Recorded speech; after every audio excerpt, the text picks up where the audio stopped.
Mais um TV Top junto com você, o TV Topcast, aqui junto à TV Caxias Claro Net, canal 14, para o Face, YouTube e Insta. E todos que estão sempre participando conosco e nos dando também sugestões de pauta, de matérias e de entrevista. Nós estamos contando hoje com a presença da Ingrid Lovato.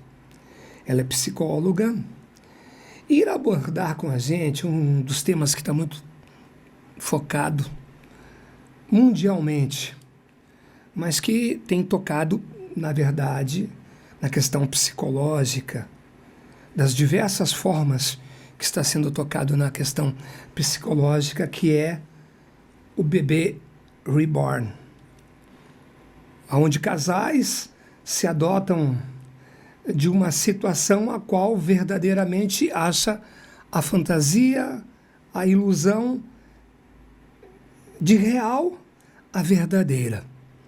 Primeiramente, Ingrid, satisfação de estar contando com você, com uma água, um chocolatezinho, num dia meio que frio de inverno, mas com a tua presença para esquentar também. Satisfação estar com você. Obrigada, eu que agradeço o convite e fico muito lisonjeada. Te perguntando, Ingrid, dentro desse comportamento a qual estamos vivendo atualmente, né, e você como psicóloga já conhece casos e tem visto casos e casos, né, até dentro do teu dia a dia, das tuas terapias, até porque você também trabalha com casais. Como é que você está vendo essa questão dessa falsa realidade de casais se adotarem do bebê reborn? Então, essa situação atual, como é que eu vejo? Claro que o problema não é a boneca, não é o bebê reborn. O problema é o que está por trás disso, porque a boneca em si, ela é um sintoma. Se não fosse a boneca, iriam ser outras coisas, outros objetos, né? Mas, então, dentro dessa psicopatologia grave, eu vejo que acontece. A situação, ela vai além, porque não engloba só a pessoa que está fora da realidade. A gente percebe que, às vezes, não é só essa mãe dessa bebê reborn que está em adoecimento psicológico. Existe o pai também. E isso vai para outras áreas da sociedade. Por exemplo, se eu sou uma mãe de um bebê reborn e o meu bebê está doente, eu vou levar ele no hospital, eu vou levar ele no posto de saúde. E aí? Eu estou mexendo num sistema, né, com o meu adoecimento. Ah, mas aí eu me separo do meu marido, eu quero a guarda compartilhada dessa boneca. Aí eu vou envolver quem? Advogados.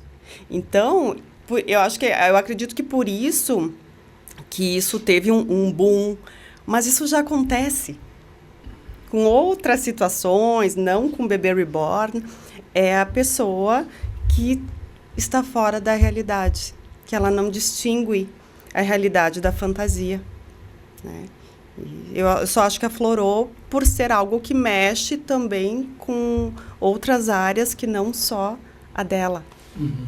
Então, nesse ponto a qual você mais ou menos se acrescenta, já é uma situação vivida, já ela se expôs mais agora diante desse fato de se ter o bebê reborn, né? Então, isso teve uma condução fantasiosa dentro de uma realidade que não é. Sim, até porque eu acredito que isso tenha mexido também com colecionadores Evidente. De bebê reborn, porque eles acabam se sentindo atacados por uma situação que nem é com eles. Assim como tem pessoas que colecionam carros, colecionam outros objetos, existem os colecionadores de bebê reborn que só acham bonito e colecionam. E não tem nada a ver com as pessoas que dão vida a uma boneca, que é totalmente diferente. totalmente diferente, saindo, como a gente disse, da realidade, se utilizando fantasiosamente de casos como dificuldade de lidar com uma perda, exposição em redes sociais, onde muitos tentam buscar, e até mesmo disputas judiciais, né, dentro de uma situação que vem acontecendo para com a pessoa, para com o casal, para com a mãe, uma realidade que não está existindo, como é um caso recente de uma cidade aqui próxima, onde o padre não quis batizar 2 bebês reborn, entendeu? Então, E com razão, né? E com razão. Quer dizer, a fantasia tomando frente à realidade, Ingrid. Isso que deixa a coisa mais complicada e que eu acho que é o ponto interessante que a gente está colocando aqui. Você, dentro do teu lado de psicologia, psicóloga, tem se deparado com algum caso semelhante ou tem ouvido falar de outras colegas e colegas seus que tratam desse mesmo segmento? Não, eu não tive ainda nenhum caso deste âmbito, mas claro que já tive casos, onde a pessoa tem esquizofrenia, né, situações em que a pessoa...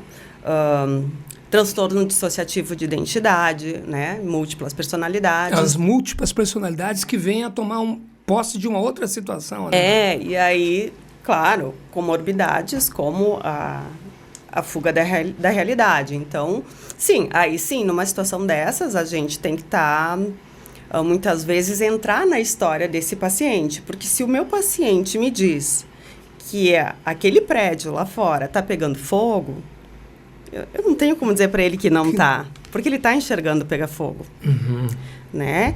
Mas, dentro da terapia, né, a gente vai orientando e guiando, né, através da escuta, enfim. Numa situação com bebês reborn, é por isso que eu digo, já tem antecedentes ali. Então, eu acho que a família dessa pessoa tem que ter um olhar para ela, de cuidado, né? Onde ela vai buscar terapia, onde ela vai buscar tratamento psiquiátrico para voltar para si, né? Claro, muitas vezes até o preenchimento de um vazio, uma mãe que tentou muito ter filhos e não conseguiu, ela pode não ter tido uma situação anterior, mas o não conseguir ter filhos pode ter sido um gatilho para que acontecesse, para que desligasse, né, esse botãozinho que a gente tem, que nos coloca na vida real. Então, sim, às vezes pode nunca ter acontecido antes e ter acontecido a partir de um fato traumático? Pode. Vive-se, então, uma questão de transtornos. Transtornos ocasionais, né? Transtornos ocasionados, como a Ingrid comentou, de uma possível vontade de ser mãe e não ter sido. Né? Pode. Busca essa fuga no bebê reborn. Né? Então, isso vem sendo a situação. E no caso, Ingrid, para quem nos assiste agora, para quem está, o internauta, ou até mesmo junto ao canal da TV, alguma semelhança desta situação? Tentando sair dessa fuga, mas até se adquiriu, de repente, já desse bebê, já tem um bebê com ela. Ela adquiriu esse bebê, já está tendo esse bebê, mas está nos assistindo e entendendo que o que é correto não é esse. Não, mas aí é que tá. Para ela é correto. Nós estamos errados. A nós é que estamos errados. Sim, Te fiz a pergunta certa. Então, assim, essa mãe, ela vai olhar, ela não vai entender. Que ela esteja errada. Não assim, simplesmente falando para ela. Te entendo. Né? Te entendo, correto. Por isso, a terapia junto aos medicamentos psiquiátricos. Perfeito. Para que ela consiga voltar para uma realidade, né? Porque eu sempre falo que os medicamentos, eles tratam os sintomas. E ela já está apresentando sintomas. E a terapia trata a causa. Qual foi o gatilho? O que aconteceu para que ela saísse da realidade dela? Né? Porque quando, numa situação grave, assim, se tu busca só medicamento, talvez sim tu te estabilize. Mas a partir do momento que tu parar com esse medicamento, a causa continua ali, que tu não tratou. Então, em conjunto, com certeza vai ter um resultado adequado. Então, vendo por essa questão mais eu diria que mais positiva e de um ponto mais clínico, não se condena, não se proíbe, mas sim tenta se achar a razão da causa para ter o ajuste da melhora e da busca dessa melhora, Ingrid. Exato, porque condenar não vai resolver, né? Eu sempre falo que a gente não deve julgar nada nessa vida, porque nós somos capazes de muita coisa que a gente acha que não. É só a gente estar numa situação em que a gente nunca passou. Né? Então, não tem como a gente se orientar. Eu nunca faria tal coisa, eu nunca permitiria não sei o que. Tu passou pela mesma situação que aquela pessoa? Vivenciou? Tu não sabe, talvez tu agisse diferente, mas talvez tu estivesse fazendo a mesma coisa. Eu digo, os nossos valores a gente conhece. Então, moralmente, a gente sabe o que é certo, o que é errado, o que a gente faria, o que a gente não faria. Mas, numa situação, vamos supor que a gente estivesse em risco, que algum familiar estivesse em risco, a gente fala, eu nunca mataria alguém. Não, pelas pessoas, eu nunca mataria alguém. Mas se eu estiver em risco de vida, se um familiar meu estiver em risco de vida, será que eu não mataria alguém? Né? Então, não vamos julgar, né, o que a gente não passou. Há uma controvérsia, né? Uma grande controvérsia quanto a isso. A partir do momento, Ingrid, que eu diria uma parte da sociedade começou a criticar muito forte isso se rebateu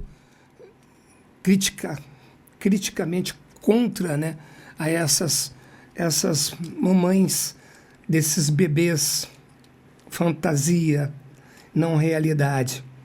E isso vem batendo muito dentro de uma situação que não foi criada para isso.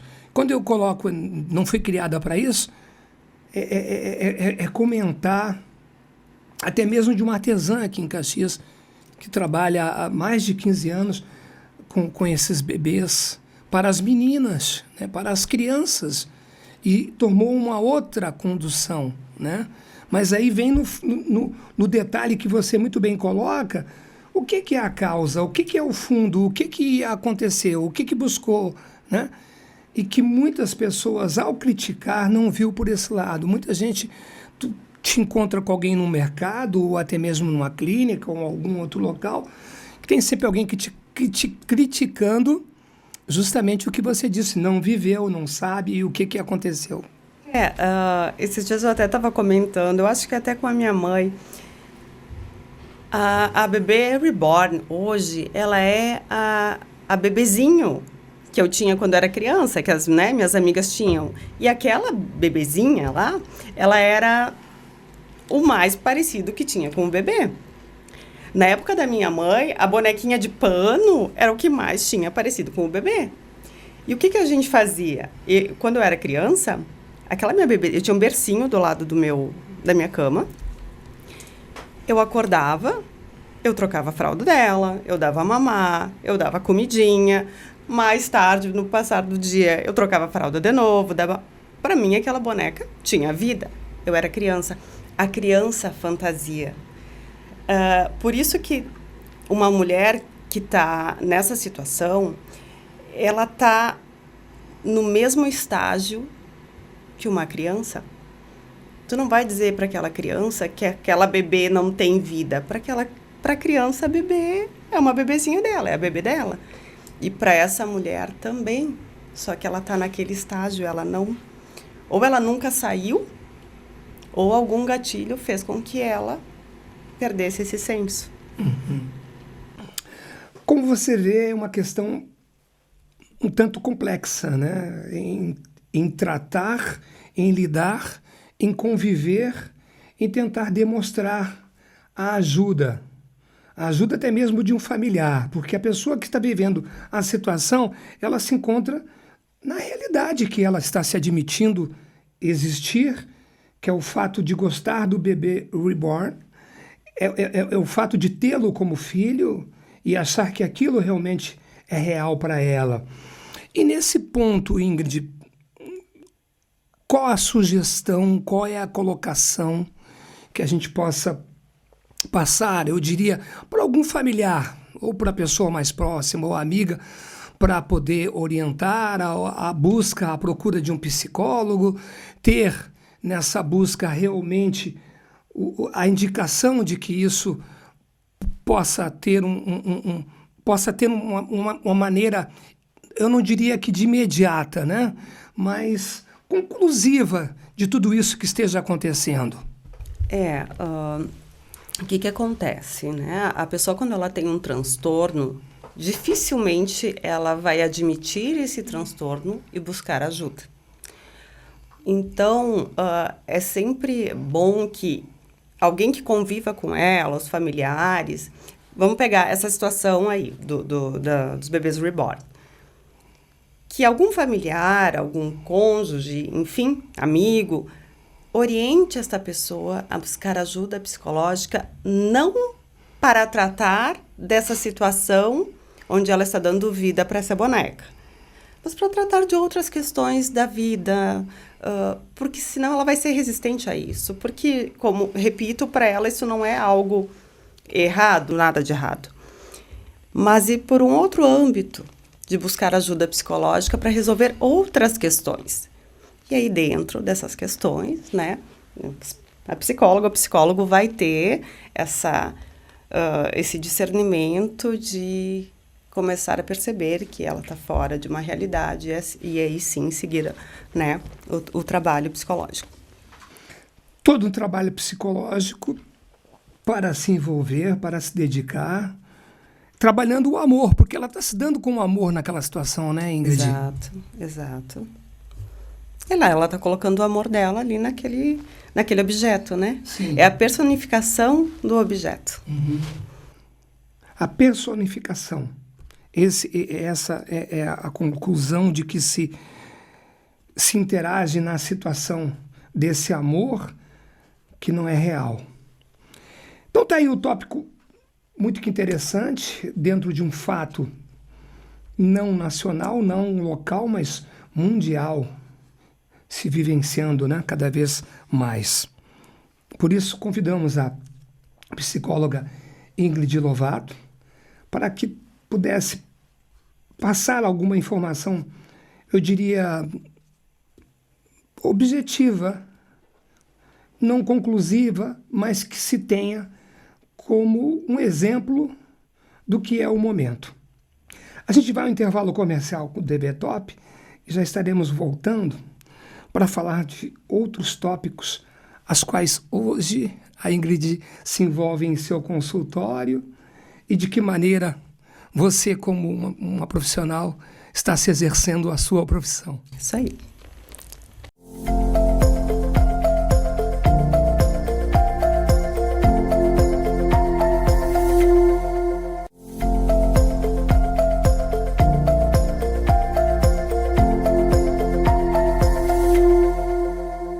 Massas Neuci. Massas de produção caseira e tipicamente italianas. Feita com dedicação, amor e muito carinho. Ponha mais qualidade em sua mesa com Massas Neuci. Reservas 549-9207-0891. Massas Neuci. Sabor e diferença todo dia.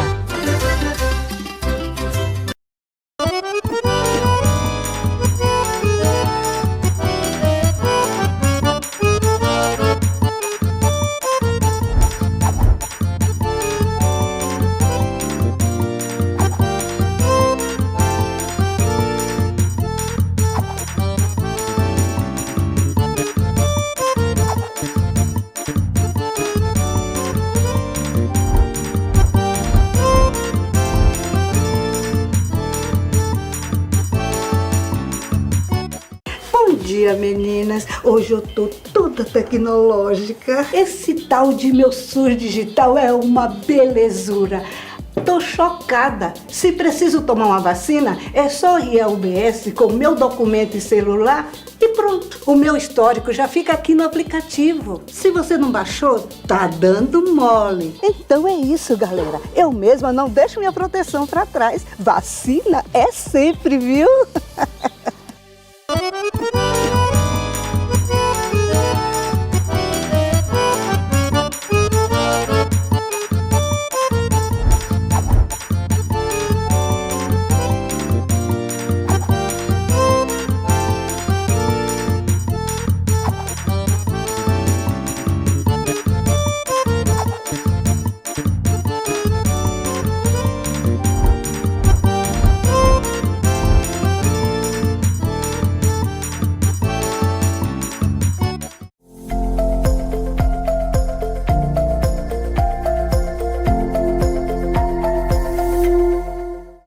Retornando com o TV Topcast, junto ao canal 14, Claro, YouTube, Face e Insta, contando com a participação da psicóloga Ingrid Lovato.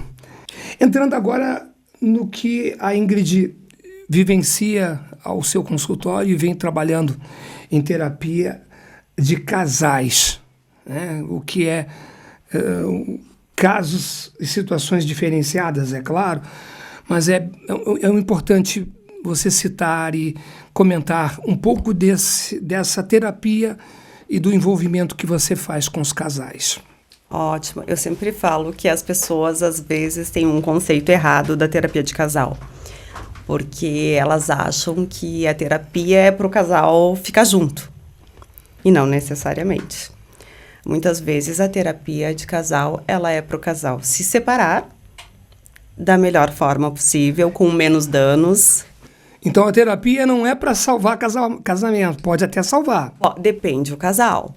Quando, durante a terapia, percebe-se que esse casal, pequenos ajustes podem salvar este casamento, a gente trabalha para isso. Quando percebe-se que não existe mais nada nessa relação, que muitas vezes um fator externo é o que está segurando esse casamento, ou seja, o que não é saudável, o que se faz?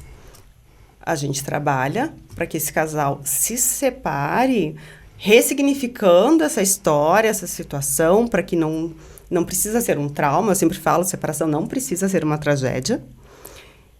Para o casal se separar bem, de uma forma saudável, tranquila, e cada um seguindo a sua vida de uma forma melhor. Esse é um comportamento de estágio, eu diria, né? Ou é toda uma conformidade ocorrente que pode chegar a essa situação a qual você tenta regrar? Eu sempre falo, depende o casal e depende a relação. A aceitação da... Isso. Porque quando as pessoas chegam no consultório, principalmente pessoas que nunca fizeram terapia na vida, muitas vezes tem um pensamento muito engessado nas suas crenças. Então, ela carregou essas verdades na vida dela desde sempre. Só que a terapia, ela vai te abrir um leque de visões que talvez tu nunca teve. E aí tu vai repensar várias coisas, né? E talvez isso deixe mais leve as tuas decisões, as tuas escolhas. E ocorre, em muitos casos, de procurarem a psicologia, de procurarem, no caso você, quando a situação já se tornou até crítica e que, por muitas vezes, eles mesmos relutaram em buscar uma terapia para tentar ajustar a situação que está insustentável. Geralmente é o que acontece, né? A última coisa que vão fazer é procurar terapia de casal. Aí vão lá e procuram a terapia de casal, né? Sendo que não deveria ser até uma forma preventiva de manter o casamento. Até dentro de uma situação rotineira, né? Exato. Vamos Vamos avaliar a nossa relação, como é que tá. Não tá horrível, a gente não tá pensando em separar, mas tá faltando alguma coisa. Onde é que... Daqui a pouco parou uma comunicação, ou o sexo diminuiu. Por quê? Por que a gente não tá mais se olhando da mesma forma? A gente não tá pensando em separar. Mas como que a gente pode voltar a se olhar com encantamento? Né? Também poderia. Porque... Tantos os tópicos, eu diria, Ingrid, que são associados numa terapia de casal, desde a traição, desde a questão financeira e desde o sexo, que não está sendo mais tão ativamente como antes, a situação que vem tendo uma rotina que não é mais a mesma. Tudo isso contribui, não? Claro, o casamento é um conjunto de fatores, né? Então, tu dividir a tua vida com uma pessoa para sempre, ela tem que ser bem administrada, né? Tu não pode simplesmente dedicar a tua vida, que é o teu maior presente, de uma forma, digamos que irresponsável em relação ao teu bem-estar, né? Porque o teu bem-estar vai gerar bem-estar em quem convive contigo. E se tu não estiver bem, teu marido não vai estar bem, tua esposa, tua mulher não vai estar bem, teus filhos não vão estar bem. Então, para que eu possa dar o meu melhor, eu preciso estar bem. Eu só tenho que agradecer a tua participação, a tua vinda aqui, debatendo com a gente e ter você junto ao TV Top, como já esteve das outras vezes, estando junto agora como a psicóloga e o trabalho que você vem se acrescentando cada vez mais pelo bem comum de cada um, na sua fuga, na sua necessidade, na sua realidade. Parabéns pelo teu êxito, teu trabalho atual. Eu agradeço a oportunidade de mostrar um pouco do meu trabalho, um pouco de mim. Eu acho que esses canais, eles são muito importantes para as pessoas terem acesso a realmente como funciona, porque muitas vezes fica no imaginário de como é fazer terapia, né? É bom quebrar esse estigma. E sou muito grata, obrigada pela oportunidade. Obrigado a você, obrigado mesmo por ter aceito o nosso convite e estar junto com a gente aqui no TV Top. Até o próximo, onde nós vamos trazer mais um assunto, mais uma pauta de seu interesse. Obrigado.